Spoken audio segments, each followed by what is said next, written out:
Я в четверг, это было 19 марта, я пришла с работы, я поняла, что в пятницу я не пойду на работу.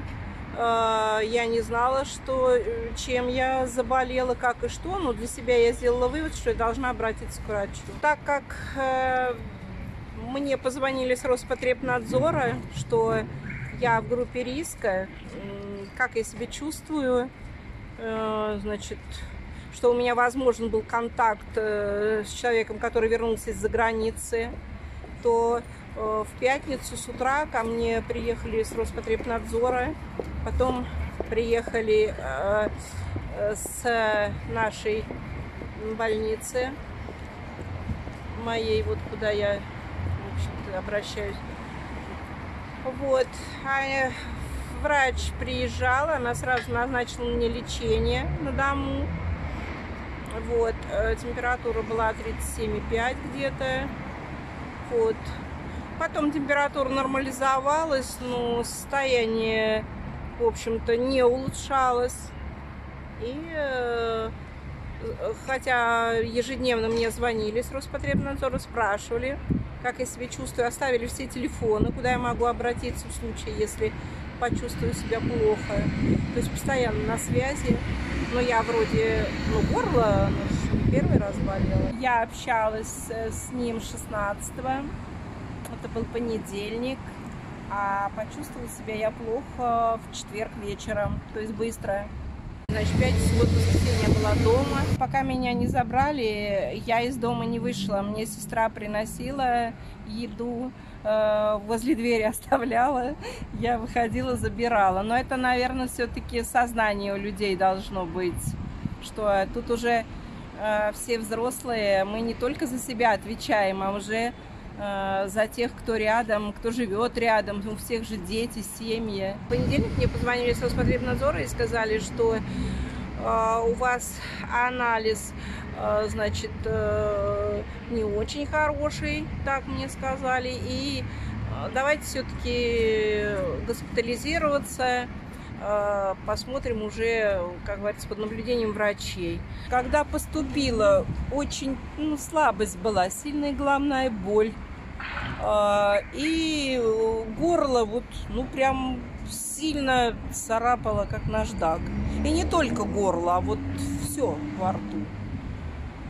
И покушать даже было проблематично, потому что мало того, что ни запаха, ни вкуса, и еще вот такое впечатление, как оголенное какое-то вот состояние.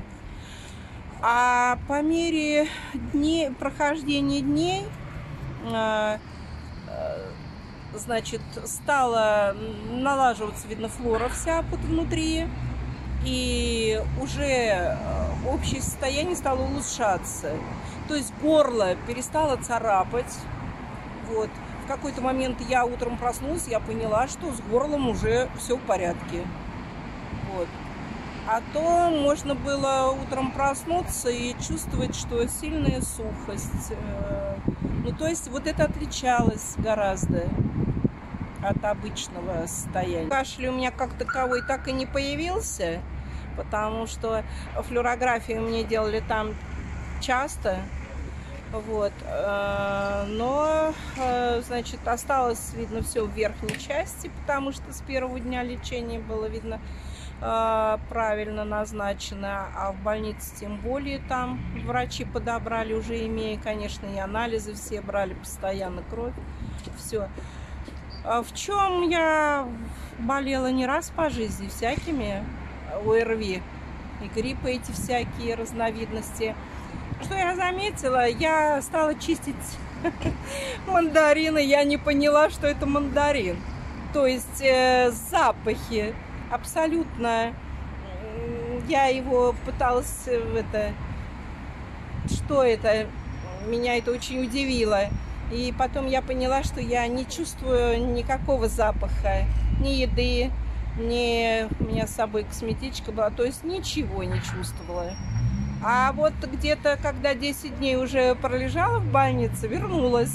Я на мандарине, у меня был один мандарин контрольный, и я каждое утро у него немножко шкурку поднимала так. Нет, не чувствую. Потом утром встала один раз, ну, все нормально, значит. Все говорят, что у нас медицина не та, неправда. Палата с евроремонтом, больница абсолютно в новейшем исполнении. В палате все есть, очень тепло, современные батареи, тепло, я их отключала там постоянно. Горячая вода, душевая, унитаз, раковина. И на стене прикреплен большой агрегат такой современный для очистки воздуха. То есть постоянно в палате, помимо того, что санитарная обработка постоянно приходили, вот еще воздух постоянно не отключали. Этот аппарат, он постоянно работал. Мне делали уколы по мере необходимости. Препаратов было много. Ну, я так поняла, что это в основном препараты, которые какие-то уже более современные, скорее всего, противовирусные. Там комплекс целый был. Вот. Но, наверное, лечение подбирается, не зря же столько анализов по крови брали, наверное, по общему состоянию. Мне уколы делали 1 день. А потом мне их отменили, потому что мне температура нормализовалась. Время очень так и тянулось очень долго, потому что я первый раз в такой изоляции. Но у меня было 2 окна на 1-м этаже, где можно было наблюдать, как она там смотрела, как люди с собаками гуляли, как весна наступает, за птицами смотрела. Читала много. Я прочитала большую книгу повести Тургенева, прочитала Достоевского «Униженные, оскорбленные». Потом мне, значит, сестра приносила постоянно свежие газеты, все. Ну, интернет. Ну, так старалась, в общем-то, читать только такое, что-нибудь хорошее. Вот. Ну, и потом мне человек музыкальный от природы. Мне присылали очень много музыкальных произведений. Но я, чтобы мне не скучно было, я включаю там музыку. И вот так оно нормально было. Выписалась я 6-го, понедельник. Меня выписали на работу. Вот, чувствую я себя нормально. Через 10 дней мне сказали, что нужно по месту жительства. Но это, собственно говоря, уже на усмотрение мое личное, для контроля, сдать кровь на анализ, чтобы посмотреть, ну, типа, как организм ведет себя после вот этого.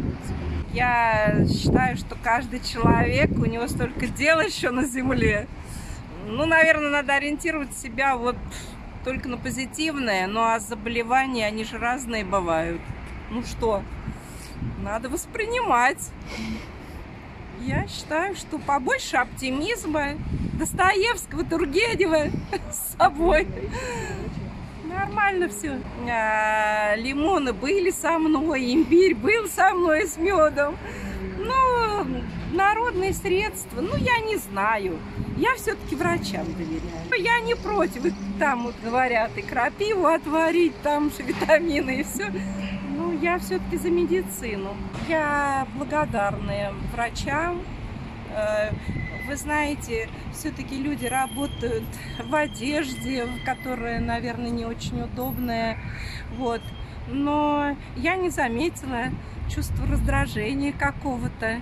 То есть полное понимание и участие, и, допустим, напишешь, что что-то не хочу там в обед или что, обязательно все это сделаю. Я в больнице, наверное, ну, где-то почти лет 30 не лежала.